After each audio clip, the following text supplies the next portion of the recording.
Bismillahirrahmanirrahim. Assalamualaikum warahmatullahi wabarakatuh. Perkenalkan, saya Hardianti Azhari Putri, perawat ahli pertama RSUD Arjawinangun, Kabupaten Cirebon.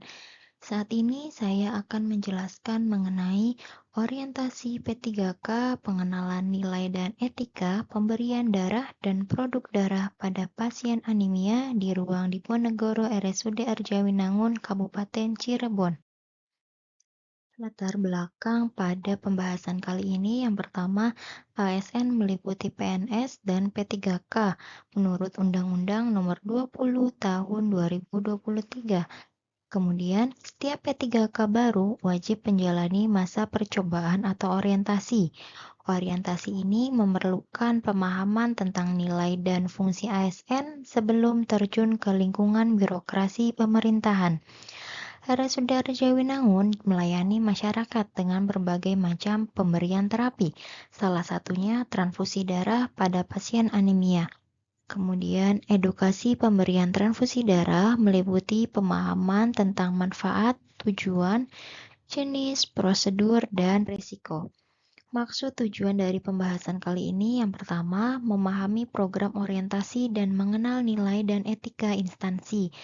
Kemudian mengaktualisasikan nilai-nilai dasar ASN berakhlak, kemudian memiliki tujuan umum yaitu mengenal tugas dan fungsi ASN, mengenal nilai dan etika pada instansi pemerintah, melaksanakan selanjutnya tujuan khusus yaitu meningkatkan kualitas asuhan keperawatan di RSUD Arjawinangun, meningkatkan kepuasan pasien dan keluarga pasien terhadap pelayanan di RSUD Arjawinangun. Dan yang terakhir, meningkatkan kualitas hidup pasien di RSUD Arjawinangun. Waktu dan tempat kegiatan dimulai pada tanggal 1 Maret 2025 sampai dengan 28 Februari 2029 di RSUD Arjawinangun, Kabupaten Cirebon. Visi misi pemerintah Kabupaten Cirebon, yaitu visinya Cirebon beriman, bersih, inovatif, maju, agamis, dan aman, dengan memiliki misi bersih dalam melayani, akuntabel dan profesional, inovatif dalam menciptakan ekosistem di pemerintahan dan masyarakat, maju dalam meningkatkan produktivitas masyarakat sehingga mampu bersaing di pasar terinternasional, nasional maupun regional, agamis dalam meningkatkan kualitas hidup masyarakat dengan menerapkan nilai agama, budi pekerti, santun, dan beretika. Aman dalam memelihara keamanan dan ketertiban umum untuk mewujudkan kondusivitas daerah. Berikut merupakan SOTK Kabupaten Cirebon. Dan ini SOTK Dinas Kesehatan Kabupaten Cirebon.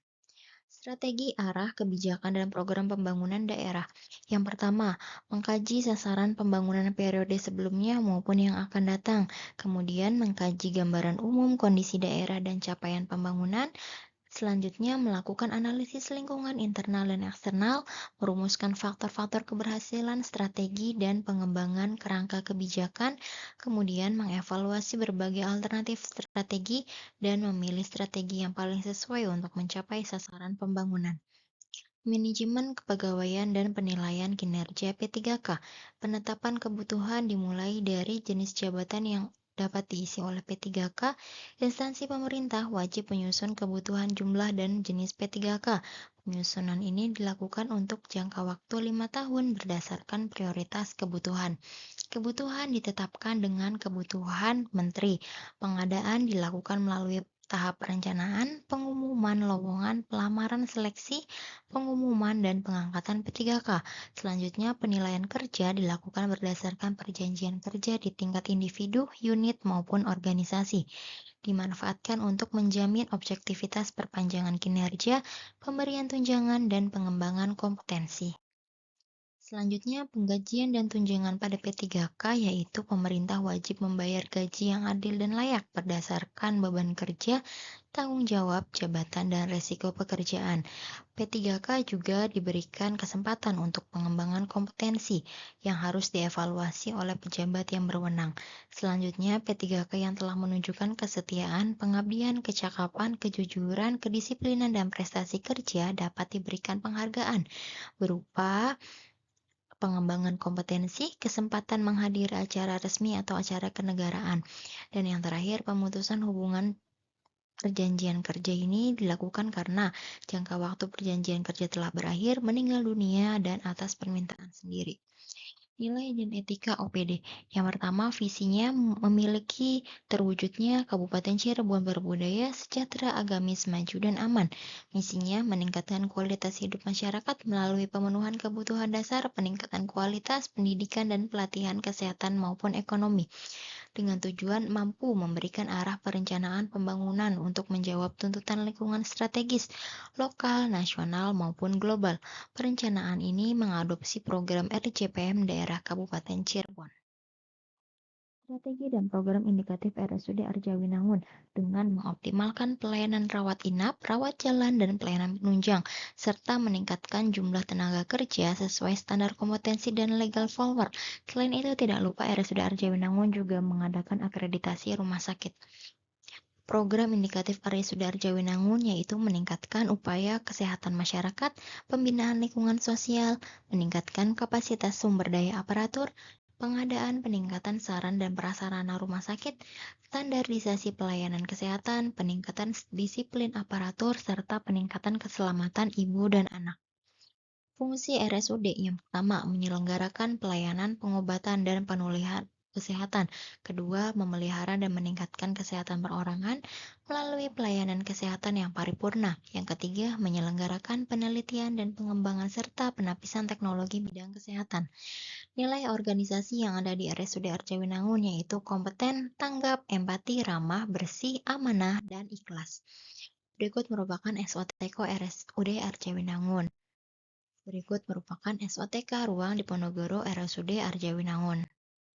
Rencana hasil kinerja P3K yang pertama, edukasi mengenai tujuan, manfaat, resiko, dan prosedur transfusi darah sesuai SPO.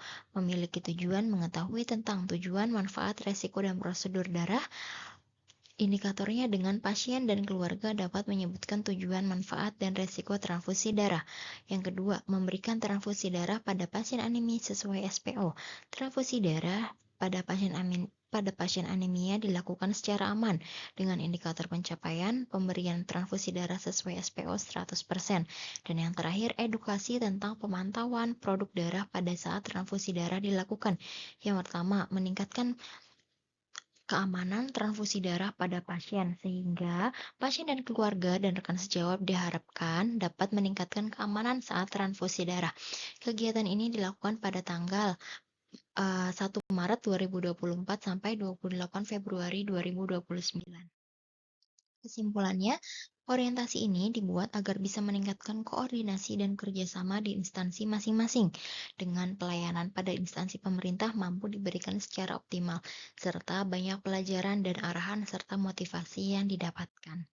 Berikut merupakan dokumentasi pada kegiatan. Yang pertama, ada hasil laboratorium pasien untuk mengkaji kebutuhan darah pada pasien anemia, kemudian persetujuan tindakan transfusi darah. Yang ketiga, ada belangko pemberian transfusi darah atau belangko dari bank darah. Selanjutnya ada daftar tilek darah untuk mengecek kesesuaian produk darah dengan data yang sudah disediakan. Dan yang terakhir adalah pemantauan transfusi darah saat dilakukan.